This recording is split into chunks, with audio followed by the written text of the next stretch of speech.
Hey, so let's talk about stereotypes of some races. Let me just check my mic too. We're good, yeah. Stereotypes of some races. Now, that's all the question said that the person asked. And so what I think they mean is just to give some examples. Pleiadians are the number one example that I can give. Pleiadians are typically considered blonde-haired humans, often depicted in blue uniforms. Um, they look human is the best way to put it, but almost always blonde hair. This is a stereotype. There are the Pleiadian worlds, just the star system. There are 7 suns, 7 stars, and numerous planets. From my experience, there's far more diversity on those worlds than what our mythology actually portrays. First of all, they're not all blonde haired, white and like white skin humanoid beings.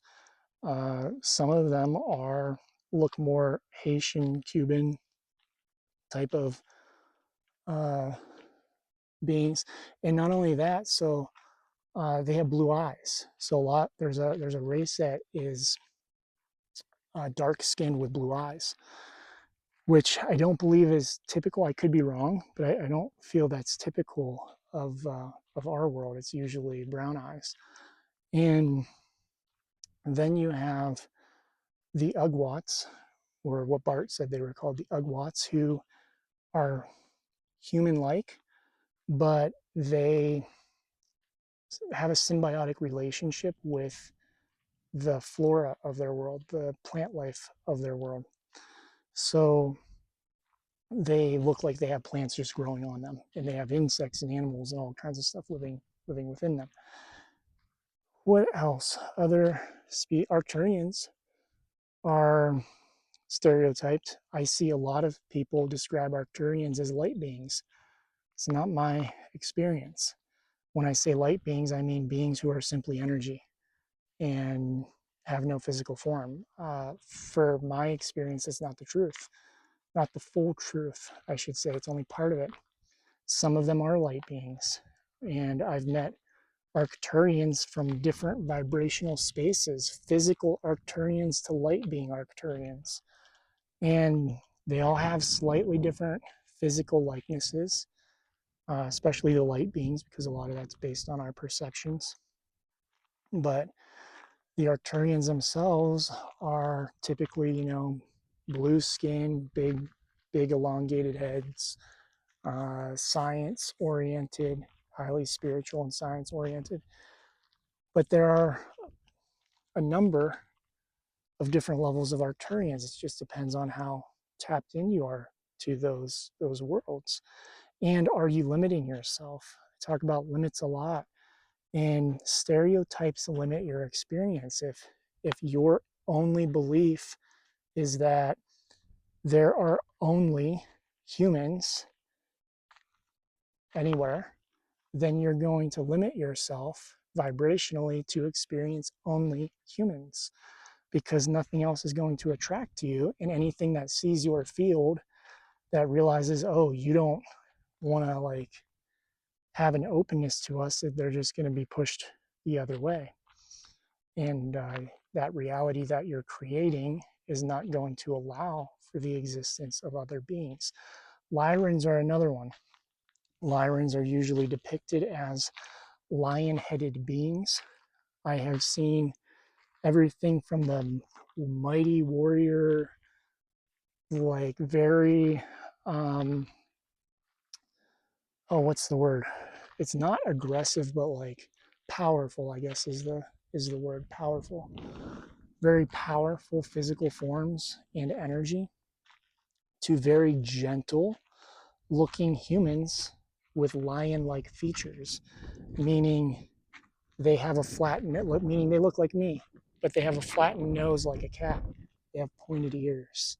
They might have some patterning on their skin, but not full lion. And so one of the things is that a lot of people think that they just look like lion-headed beings because that's the imagery that's portrayed. That's not the case. There are many of them. And when it comes to things like the Pleiades, people will go, oh, Pleiadians are XYZ. Lyrans are XYZ.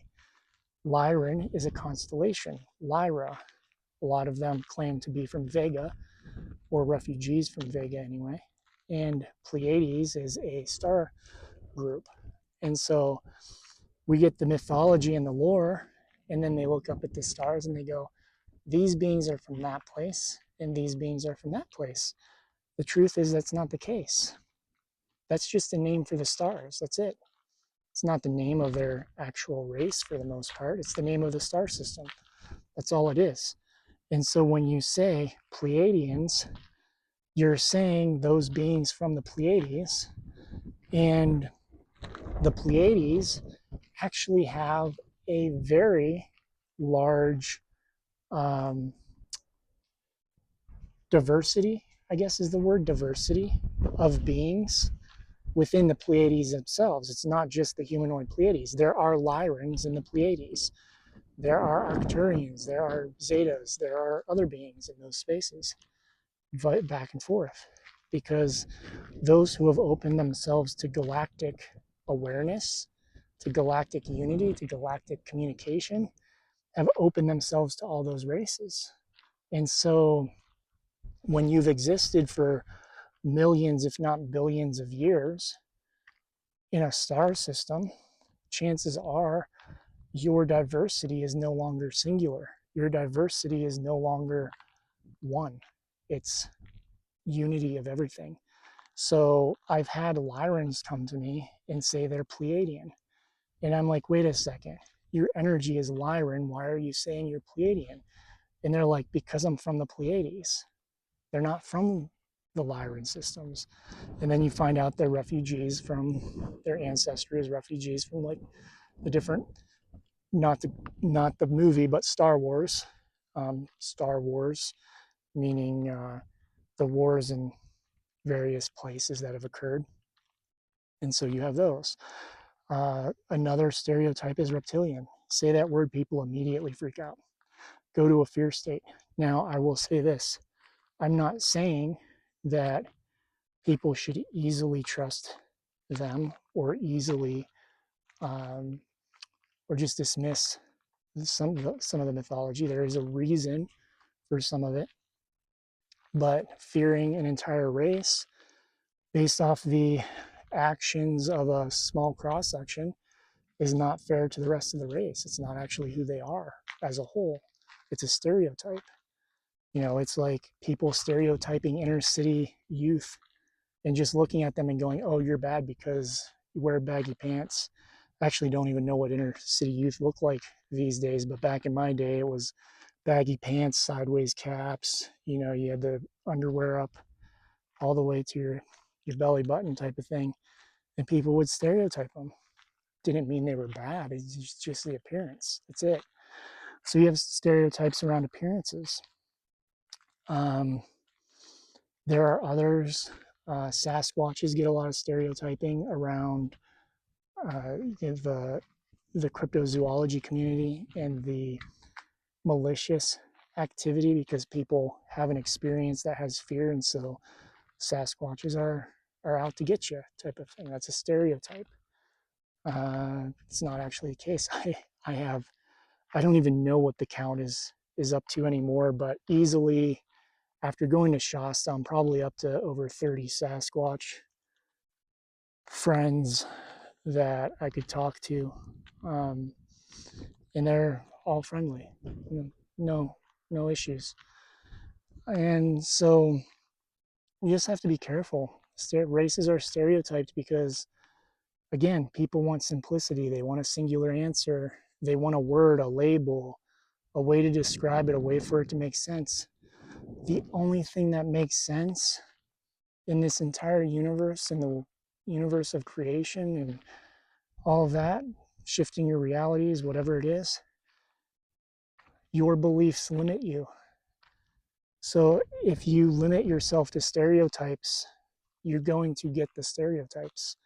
If you open yourself to everything, you're going to experience everything and the beauty of it all.